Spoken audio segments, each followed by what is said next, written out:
नमस्कार, एक बार फिर से आपका स्वागत है संस्था समाचार कार्यक्रम में। आज भारतीय संस्कृति और भारतीय संतों के साथ कहीं ना कहीं भारत देश में अन्याय हो रहा है। भारतीय संतों के ऊपर अनर्गल आरोप लगाकर बहुत से संतों को फंसाया जा रहा है।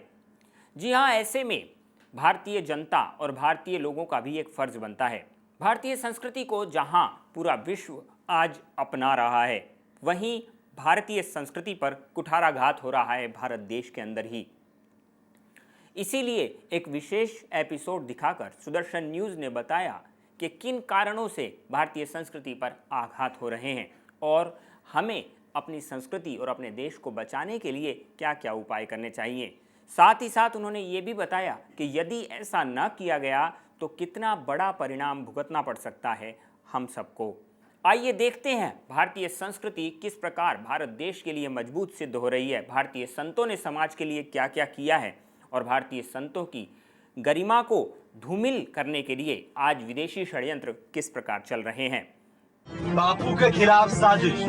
आसाराम बापू एक धार्मिक संत हैं। पूरी दुनिया में उनके करोड़ों भक्त हैं। उन्होंने हिंदू धर्म की पताका पूरी दुनिया में फहरा रखी है। इसी कारण उनके कई विरोधी भी हैं। बापू के समर्थकों का दावा है कि उनके खिलाफ लंबे समय से साजिश रची जा रही थी, जिसमें आखिरकार विरोधी सफल हो गए। हिंदू संतों का कुप्रचार। देश में हिंदू धर्म को बदनाम करने की साजिश लंबे समय से चल रही है। इस साजिश के पीछे जो लोग शामिल हैं, उनका रुतबा बड़े राजनेताओं तक है। आसाराम बापू हिंदू धर्म के बड़े संत हैं, इसलिए उनको निशाना बनाकर हिंदू धर्म का पूरी दुनिया में कुप्रचार किया जा रहा है। Media trial. आसाराम बापू के केस को लेकर जबरदस्त मीडिया ट्रायल हुए। कई चैनलों ने केस के बहाने आसाराम बापू की निजी जिंदगी को तोड़ मरोड़ कर पेश किया। सुनी सुनाई बातों पर नाटकीय अंदाज में अपमानजनक कहानियां तैयार की गई। विरोधियों की कही गई बातों को आधार बनाकर बिना किसी सबूत के बापू को समाज का विलन और रसिया जैसा साबित करने का असफल प्रयास किया गया। बापू के खिलाफ राजनीति। बापू के खिलाफ कार्रवाई के पीछे कई सियासी नेताओं का हाथ भी बताया जाता है। बापू समर्थकों का दावा है कि मुस्लिम और ईसाई धर्माचार्यों ने इसके लिए वैश्विक स्तर पर फंडिंग की और कई नेताओं को पैसे के बल पर साजिश में शामिल कराया। भक्तों का भरोसा। तमाम साजिशों के बावजूद आसाराम बापू को अच्छी तरह जानने वाले भक्तों का भरोसा नहीं टिका। उनकी नजर में बापू आज भी महागुरु का दर्जा रखते हैं। जब भी बापू बेल लेकर बाहर आएंगे, वे पहले की तरह ही उनका सम्मान करेंगे। बापू को इंसाफ मिले। आसाराम बापू के मामले की जांच में कई गड़बड़ियां हुई हैं। मीडिया के दबाव में साजिश रचने वाले लोगों की पूरी तरह पड़ताल नहीं की जा सकी, जिसके कारण कोर्ट को भी इंसाफ करने में दिक्कत आ रही है। इसके लिए बुजुर्ग बापू को जल्द से जल्द इंसाफ दिलाना जरूरी है। समर्थक लगातार इंसाफ मांगे। पूरी दुनिया में फैले आसाराम बापू के समर्थक वैसे तो लगातार इंसाफ की मांग को लेकर धरना प्रदर्शन कर रहे हैं, लेकिन एकजुट होकर अपनी बात रखना जरूरी है। आखिरकार इंसाफ मांगने में कोई बुराई नहीं है। मीडिया ट्रायल बंद हो। आसाराम बापू के खिलाफ मीडिया के एक हिस्से में अनाप शनाप आरोप चल रहे हैं। बापू के खिलाफ साजिश रचने वालों ने विज्ञापन आदि में पैसा खर्च करके ऐसे मीडिया हाउसों को एक तरह से खरीद लिया है, लेकिन उनको कोई हक नहीं बनता कि राष्ट्र के इतने बड़े संत का अपमानजनक मीडिया ट्रायल किया जाए। आरोप लगाने वालों को सद्बुद्धि आए। बापू के खिलाफ झूठा आरोप लगाने वाली लड़कियां किसके दबाव में है ये तो नहीं पता, लेकिन उनके समर्थक यही दुआ कर सकते हैं कि इन लड़कियों को सद्बुद्धि आए और वो पाप में भागीदार बनने से बचें। बापू के भक्तों में रोष।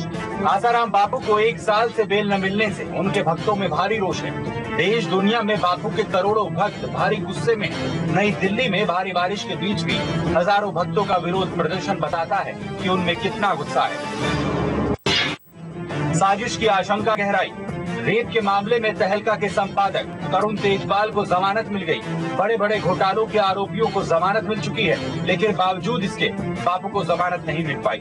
उनके समर्थकों को लगता है कि कहीं न कहीं साजिश के तार इतने गहरे बुने गए हैं, जिससे कोर्ट भी सही स्थिति नहीं समझ पा रहा है। हिंदू धर्म की हानि। आसाराम बापू हिंदू धर्म के बड़े संत हैं। पूरी दुनिया में उनको हिंदू धर्म का प्रतिनिधि संत माना जाता है। उनके इतने लंबे समय तक जेल में रहने से हिंदू धर्म का बहुत ज्यादा नुकसान हो रहा है। उनके समर्थकों का तर्क है कि तमाम केस दर्ज होने के बावजूद मुस्लिम धर्म गुरु इमाम बुखारी की आज तक गिरफ्तार करने की हिम्मत कोई सरकार नहीं जुटा पाई। कानून व्यवस्था का संकट। कहते हैं अगर समय पर इंसाफ न मिले तो उसे इंसाफ नहीं कहते। बापू के समर्थकों की नाराजगी भी बढ़ती जा रही है।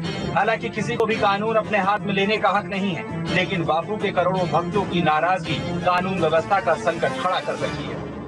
संत आशाराम जी बापू की रिहाई को लेकर भारत भर में राष्ट्र जागृति यात्राएं निकाली जा रही हैं। उनमें बहुत से लोग आज संत आशाराम जी बापू को अपना समर्थन दे रहे हैं। हजारों की संख्या में लोग इकट्ठे होते हैं और इस प्रकार की कीर्तन यात्राएं सुबह से ही प्रारंभ कर देते हैं। वो अपना समर्थन, मूक समर्थन संत आशाराम जी बापू को दे रहे हैं। इन्होंने किसी प्रकार का अभी तक कोई भी उग्र आंदोलन नहीं किया है। शांतिप्रद तरीके से वो सरकार तक केवल अपनी आवाज़ पहुंचाना चाहते हैं कि भारत के एक महान संत के साथ आज अन्याय हो रहा है। ऐसी यात्राएं प्रयागराज इलाहाबाद, पलवल हरियाणा, लालगंज उत्तर प्रदेश, गाजियाबाद उत्तर प्रदेश और उड़ीसा में भी निकाली गई। उड़ीसा में तो भयानक बरसात में भी साधकों की ये यात्रा नहीं रुकी।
वहीं दूसरी ओर बाल संस्कार केंद्र के सेवादारियों के द्वारा विशेष रूप से इस प्रकार के कार्यक्रम चलाए जाते हैं जिनमें छोटे बच्चों के अंदर अच्छे संस्कारों का सिंचन हो। अपने देश को मजबूत करने के लिए देश की नींव इन बालकों को मजबूत करना आवश्यक है। योग व उच्च शिक्षा कार्यक्रम सभी स्कूलों में जाकर उनको सिखाए जाते हैं। योग, आसन, प्राणायाम और भारतीय संस्कृति से अवगत कराया जाता है। साथ ही साथ अपनी देशभक्ति और राष्ट्रभक्ति की बहुत सी कहानियाँ भी सुनाई जाती हैं। ऐसे कार्यक्रम पूरे भारत भर में ही चल रहे हैं। ऐसा ही एक कार्यक्रम सिरोही राजस्थान में भी रखा गया।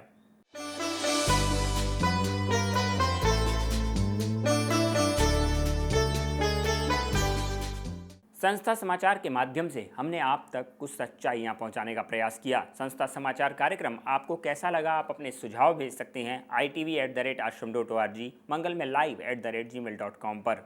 कल फिर मिलेंगे हम अपनी उन्हीं सच्चाइयों के साथ जो आप तक नहीं पहुँची। तब तक के लिए आपसे इजाज़त चाहेंगे। नमस्कार।